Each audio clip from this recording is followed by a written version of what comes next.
Hello friends, मेरे channel में आप लोगों का स्वागत है। मेरा नाम है राजीव गुप्ता। आज हम लोग क्लास 10th के ट्रिग्नोमेट्री चैप्टर को डिस्कस करेंगे। तो हम ट्रिग्नोमेट्री चैप्टर को स्टार्ट करते हैं। ठीक है, तो क्लास 10th और हमारा टॉपिक है आज का ट्रिग्नोमेट्री।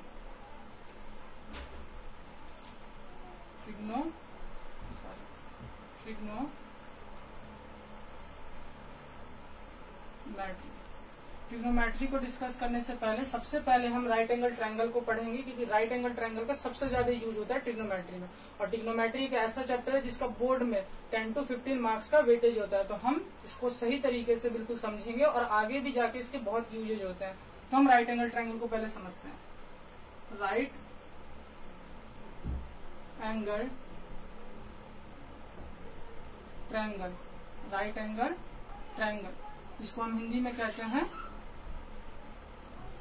समकोण त्रिभुज। क्या कहते हैं इसे हिंदी में? हम समकोण त्रिभुज। अधिकतर बच्चों को ये पता होगा, फिर भी मैं एक बार इसे एक्सप्लेन कर दे रहा हूं। समकोण, ठीक है, समकोण त्रिभुज। तो स्टार्ट करते हैं। जैसे मान लीजिए कोई सबसे पहले कि राइट एंगल ट्रायंगल हमारा होता क्या है।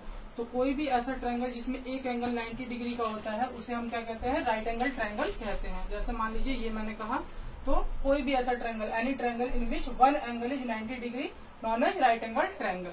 यानी कोई भी ऐसा त्रिभुज जिसमें एक कोण 90 डिग्री का हो उसे हम क्या कहेंगे? समकोण त्रिभुज कहेंगे। अच्छा, अगर ये एंगल 90 डिग्री का है तो जो rest of the two angle बचे, ये दोनों एंगल जो होंगे हमारे बचे हुए, ये एक्यूट एंगल ट्रायंगल होंगे। एक्यूट एंगल का मतलब ये हमारे जो होंगे न्यून कोण होंगे 90 डिग्री से लेस देन। यानी हमारा यहाँ पर अगर एंगल ए और एंगल सी की हम बात करें तो ये एंगल ए और एंगल सी ये दोनों ही हमारे क्या होंगे? ये एक्यूट एंगल होंगे। एक्यूट एंगल मीन्स न्यून कोण होंगे हमारे। ये क्या होंगे? न्यून कोण कहलाएंगे। अब किसी भी ट्रायंगल में जो एंगल सबसे बड़ा होता है उसकी अपोजिट साइड भी सबसे बड़ी होती है। अब अगर हम ये कह रहे हैं, मान लीजिए ये दोनों ही 90 से ले सकते हो, मैं किसी को कितना भी ले सकता हूँ। मैंने इसे 30 डिग्री लिया और इसे 60 डिग्री लिया। तो सबसे पहले हम इन चीजों की बात करते हैं।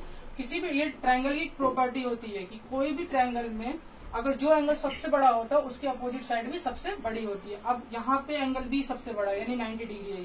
तो 90 के अपोजिट कौन सी साइड है? एसी। तो सबसे लार्जर साइड इस ट्रायंगल में कौन सी होगी? एसी होगी। उससे छोटी साइड कौन सी होगी? तो आपको दिख रहा होगा एंगल सी 60 डिग्री है। एंगल 60 के अपोजिट कौन सी साइड है? A B. तो ए बी उससे छोटी साइड होगी हमारी। और सबसे छोटा एंगल है हमारा 30 डिग्री। इसके अपोजिट यानी इसके विपरीत में जो भुजा है वो कौन सी है? बीसी। तो सबसे छोटी साइड होगी हमारी बीसी। इतनी बात आपको क्लियर हो गई होगी। अब हम आगे चलते हैं। अच्छा, यहाँ पर 90 जो एंगल है उसके सामने की साइड सबसे बड़ी, हमने ये कहा। तो जो साइड सबसे बड़ी होती है उसे हम कहते हैं हाइपोटेनस। तो यहाँ पर एसी जो है हमारा, ये एसी हमारा क्या कहलाएगा? ये कहलाएगा हाइपोटेनियस कहलाएगा। यानी हिंदी में इसे कहते हैं कर्ण कहते हैं। क्या कहते हैं? कर्ण। तो एसी जो है हमारा वो क्या कहलाएगा? हाइपोटेनस कहलाएगा। अब हमारे दो साइड बचे, बीसी और एबी। अब अगर किसी ट्रायंगल में, राइट एंगल ट्रायंगल में हमें ये नहीं पता हो कि हमें किस एंगल को लेकर वर्क करना है, तो 90 का अपोजिट तो हाइपोटेनस कहलाएगा, यानी कर्ण कहलाएगा। और जो दो साइड बच गई उनमें से किसी को भी आप परपेंडिकुलर या बेस कह सकते हैं। तो मैंने मान लिया कि बीसी हमारा क्या है? बेस। तो एक ये साइड हो जाएगी हमारी बेस। इसे हमने कह दिया ये बेस है, यानी आधार। और ये हमारा परपेंडिकुलर है, यानी लंब। परपेंडिकुलर यानी ये हमारा क्या है? लंब। तो एक बार मैं फिर से रिपीट कर रहा हूँ। किसी भी राइट एंगल ट्रायंगल में जो एंगल सबसे बड़ा होता है उसकी अपोजिट साइड जो होती है, यानी उसके सामने की जो भुजा होती है वो हमारी हाइपोटेनस कहलाती है, कर्ण कहलाती है। और जो बाकी दो साइड बच गए वो हमारे क्या कहलाएंगे? Base and perpendicular. वो आप किसी को भी बेस कह सकते हैं या परपेंडिकुलर कह सकते हैं, अगर हमें एंगल के बारे में नहीं पता हो कि किस एंगल को लेकर अगर हमें वर्क करना है। लेकिन अगर हमें एंगल के बारे में पता रहता है कि हमें किस एंगल को लेकर वर्क करना है, तो हम वहां पे कंफर्म करेंगे कि कौन सा हमारा परपेंडिकुलर है और कौन सा हमारा बेस है, जो हम आगे करेंगे। तो और राइट एंगल ट्रायंगल में एक और थ्योरम होती है जिसे हम कहते हैं पाइथागोरस थ्योरम, जो इससे रिलेटेड होती है। बहुत ज्यादा इसका भी यूज होता है पाइथागोरस थ्योरम का। तो पाइथागोरस थ्योरम को भी हम देखते हैं कि पाइथागोरस थ्योरम होता है क्या। चलिए, तो पाइथागोरस थ्योरम को भी देख लेते हैं।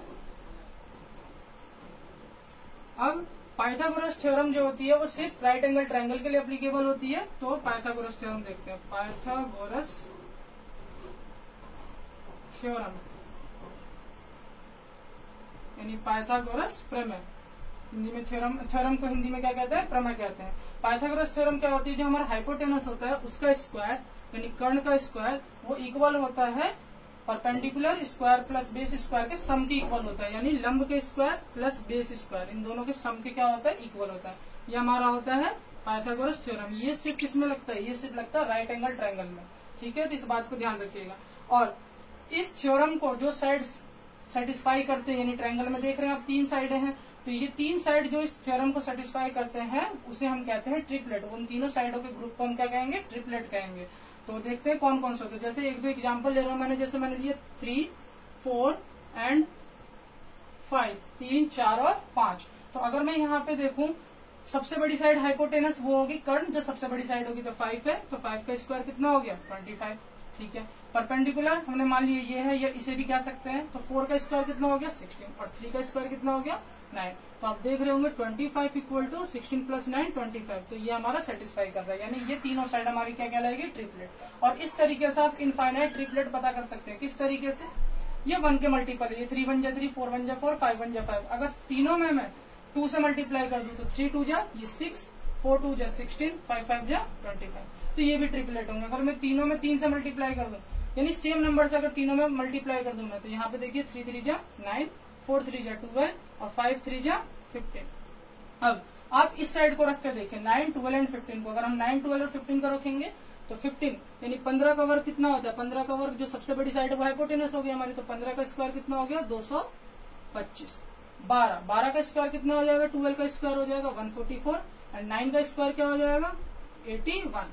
अब 2 2 5 यहाँ पे है और इन दोनों का ऐड करेंगे तो 1 4 5 8 4 12 कैरी 1 और ये 2 2 5। तो देख रहे होंगे ये सेटिस्फाई कर रहा है। तो ये भी हमारे इस तरीके से हम इनफाइनाइट ट्रिपलेट निकाल सकते हैं, क्योंकि नंबर जो होते हैं वो इनफाइनाइट तक होते हैं। अच्छा, जैसे एक ये 3 4 5 है, इससे आपने इनफाइनाइट निकाले। इसी तरीके से एक और होता है जो मैं साइड में लिख रहा हूँ यहाँ पे, वो होता है हमारा 17 8 एंड 15।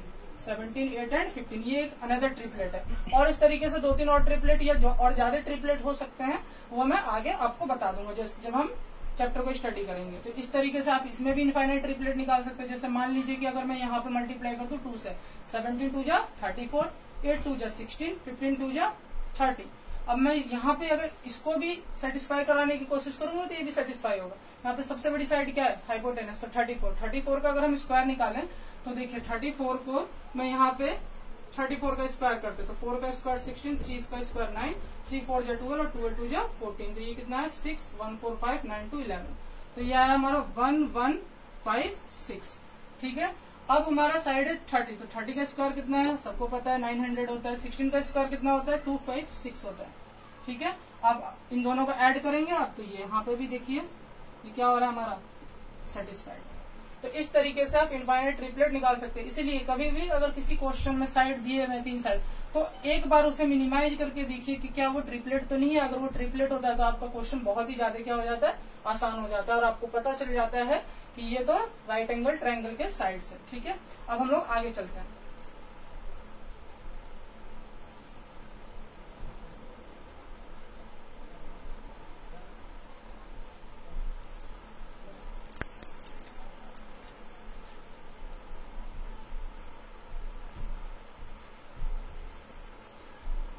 अब हम लोग आगे चलते हैं। आगे में हमारा है, अभी हमने जैसे बोला था कि हमें परपेंडिकुलर बेस के बारे में कंफर्म पता नहीं है कि कौन सा परपेंडिकुलर कौन सा बेस, हम किसी को भी कह रहे थे। अब हम किसी पर्टिकुलर एंगल को लेके चलेंगे तो वहां हमें कंफर्म पता रहेगा कि परपेंडिकुलर क्या और बेस क्या। जैसे फिर से देखिए, मैंने ये राइट एंगल ट्रायंगल लिया, किसी भी तरीके से आप बना सकते हो, वो आपकी मर्जी है। पी क्यू आर, ये हमारा 90 डिग्री हो गया। अब अगर मैं एंगल पी को लेके चल रहा हूँ, मुझे एंगल पी पे वर्क करना है, जैसे मैंने इस एंगल को मुझे लेके चलना है और इस एंगल पे मुझे वर्क करना है, तो हमें तो पता है कि 90 के अपोजिट क्या होता है? ये तो हमारा क्या होता है? हाइपोटेनस, ऑलवेज हाइपोटेनस होता है। तो पी आर जो है वो तो हमारा क्या है? हाइपोटेनस यानी कर्ण है। ये हमारा क्या है? कर्ण। अब जो एंगल हम लेके चलते हैं, हम एंगल पी की बात करें, हम किसके लिए काम कर रहे हैं? एंगल पी के लिए। जैसे मैं यहाँ पे साइड में लिख दे रहा हूँ कि हम यहाँ पे एंगल पी के लिए वर्क कर रहे हैं, एंगल पी के लिए। ठीक है, अगर हम एंगल पी के लिए ले रहे हैं तो ये तो हाइपोटेनस, ये कभी चेंज नहीं होता। अब P के अपोजिट कौन सी साइड है, QR, तो QR जो है हमारा किसका काम करेगा, QR जो काम करेगा वो हमारा परपेंडिकुलर का काम करेगा, यानी किसका काम करेगा, लंब का काम करेगा। ठीक है।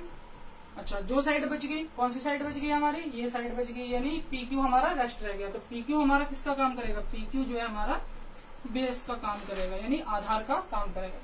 ठीक है, बेस यानी आधार, आधार का काम करेगा, और ये लंब का काम, और ये कर्ण का काम करेगा। ठीक है। अब अगर मैं एंगल R को लेके चलूं, एंगल R को मैं एंगल R के लिए अगर मैं पता करना चाहता हूं तो क्या होगा, तो एंगल R के लिए अगर हम पता करना चाहें तो हमने अब एंगल कौन से किसको लिया, R को, 90 का अपोजिट तो हाइपोटेनस रहेगा। तो एंगल R के लिए भी अगर हम लेके चले तो हमारा जो PR है वो हाइपोटेनस का ही काम करेगा। तो यहाँ पे भी हमारा जो PR है वो अब मैं हिंदी में लिख दे रहा हूँ, PR जो है हमारा हाइपोटेनस यानी कर्ण का काम करेगा। और अब हम एंगल R को ले रहे हैं, तो इसके सामने कौन सी साइड है, PQ, तो PQ अब हमारा परपेंडिकुलर बन जाएगा, यानी ये हमारा क्या बन जाएगा, लंब बन जाएगा, यानी लंब का काम करेगा। और जो साइड हमारी बचेगी, कौन सी साइड बच गई, QR, तो QR हमारा किसका काम करेगा, आधार का काम करेगा। अब एक बात आप लोगों को क्लियर हो गई होगी कि जो हम एंगल लेते हैं उसकी अपोजिट साइड हमेशा किसका काम करती है, परपेंडिकुलर का। हमें सबसे ज्यादा यही ध्यान देना है कि हमें किस एंगल के लिए काम करना है। फर्स्ट चैप्टर में आप यही जानेंगे कि आप जिस एंगल को लेके काम कर रहे हैं उसके अकॉर्डिंग ही आपको सवाल को क्या करना है, सॉल्व करना है, क्वेश्चन को सॉल्व करना है। तो इस बात का बिल्कुल ध्यान रखें कि जिस एंगल को आप ले रहे हैं उसकी अपोजिट साइड किसका काम करेगी, परपेंडिकुलर का। हाइपोटेनस कभी चेंज नहीं होता, और जो साइड बच जाएगी वो आपका किसका काम करेगी, बेस का काम करेगी। ठीक है। अब हम लोग थोड़े से ट्रिग्नोमेट्रिकल रेशो के बारे में बात कर लेते हैं कि ट्रिग्नोमेट्रिकल रेशो कौन कौन से होते हैं और उनके बीच थोड़ा बहुत रिलेशन क्या होता है वो देख लेंगे। चैप्टर के बारे में हम लोग नेक्स्ट वीडियो में डिटेल में पढ़ेंगे। अभी थोड़ा सा मैं बस ट्रिग्नोमेट्रिकल रेशो के बारे में बता रहा हूँ। तो trigonometrical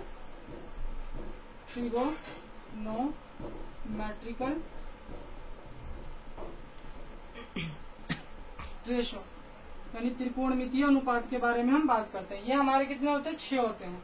sine cos tan, sine cos tan, और यहाँ पे साइन का अपोजिट क्या हो जाएगा, ये अपोजिट है, ये दोनों एक दूसरे के अपोजिट होते हैं। साइन का अपोजिट कॉसेक, कॉस का अपोजिट सेक, एंड टेन का अपोजिट कॉट। तो इन दोनों में उल्टा रिलेशन होता है, ये इसमें चेंज हो जाता है और ये इसमें चेंज हो जाता है।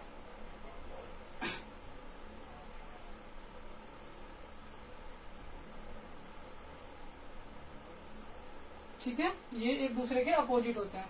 साइन को हिंदी में क्या कहते हैं, साइन को हिंदी में जया कहते हैं, साइन को क्या कहते हैं, जया। कॉस को क्या कहते हैं, कोस जया। टेन को क्या कहते हैं, स्पर्श जया। कॉसेक को क्या कहते हैं, व्युत्क्रम जया। सेक को हम क्या कहते हैं, कोटिज्या, और कॉट को हम कहते हैं कोटि स्पर्श जया, कोटि स्पर्श जया कहते हैं। ठीक है, ये होता है। तो इन तीनों में उल्टा रिलेशन होता है। साइन का अपोजिट कॉसेक, कॉसेक का अपोजिट साइन, कॉस का अपोजिट सेक, सेक का अपोजिट कॉस, टेन का अपोजिट कॉट, कॉट का अपोजिट क्या होता है, टेन होता है। और एक स्पेशल कंडीशन और होती है कि टेन जो होता है वो किसके इक्वल होता है, वो होता है हमारा साइन अपॉन कॉस। अब टेन का अपोजिट क्या होता है, कॉट। तो कॉट के लिए अगर हम देखें तो इसका अपोजिट हो जाए, क्यों, कॉट किसका अपोजिट है, टेन का अपोजिट है। तो टेन का अगर अपोजिट करेंगे हम तो ये रेसिप्रोकल हो जाएगा, नहीं क्या हो जाएगा, कॉस अपॉन क्या हो जाएगा, साइन हो जाएगा। ये सारी चीजें हमारे। ठीक है, तो ये कुछ चीजें थी। अब इससे आगे की चीजें जो है ये चैप्टर को हम जब डिस्कस करेंगे वो नेक्स्ट वीडियो में डिस्कस करेंगे। आप लोग इस चीज को बिल्कुल ध्यान से पढ़ें, क्योंकि छोटी छोटी चीजें आपके काम आएगी। अगर इन छोटी चीजों के बारे में आपको चेंज करना नहीं आया, हमें ये बहुत ज्यादा ध्यान रखना पड़ेगा कि कहाँ हमें साइन को कॉसेक में बदलना है, कहाँ हमें टेन को कॉट में बदलना है, कहाँ हमें टेन को साइन अपॉन कॉस में बदलना है। तो बहुत ज्यादा आप लोगों को इस चीज में प्रैक्टिस करनी पड़ेगी। आप लोगों को मेरा वीडियो पसंद आए तो प्लीज चैनल को सब्सक्राइब करें, बेल आइकन का बटन हिट करें, लाइक करें। Thank you very much.